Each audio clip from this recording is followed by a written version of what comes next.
అంగన్వాడీ కేంద్రాల్లో చదివే ప్రతి చిన్నారికి కంటి వైద్య పరీక్షలు చేయాలని కలెక్టర్ సందీప్ కుమార్ ఝా ఆదేశించారు. ప్రపంచ ఆరోగ్య దినోత్సవం సందర్భంగా బ్లైండ్నెస్ ప్రివెన్షన్ వీక్ అంధత్వ నివారణ వారోత్సవాలను పురస్కరించుకొని జిల్లాలోని అన్ని అంగన్వాడీ కేంద్రాల్లో 6 నెలల నుంచి 6 ఏండ్లలోపు పిల్లలందరికీ కంటి వైద్య పరీక్షలు నిర్వహించే కార్యక్రమాన్ని తంగళపల్లి మండలంలోని బస్వాపూర్లో సోమవారం ఏర్పాటు చేయగా ముఖ్య అతిథిగా కలెక్టర్ సందీప్ కుమార్ ఝా హాజరై ప్రారంభించారు. వైద్య పరీక్షలు చేస్తున్న విధానాన్ని పరిశీలించారు.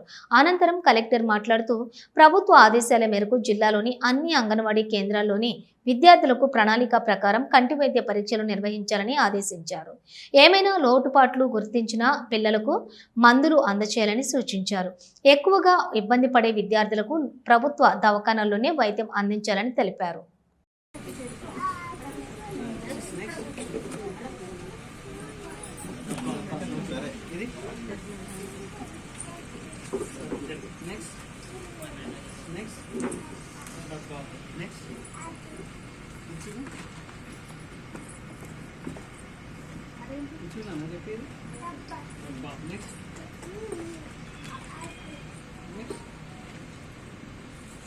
రౌండ్ అని చెప్పండి అవసరం అనుకుంటే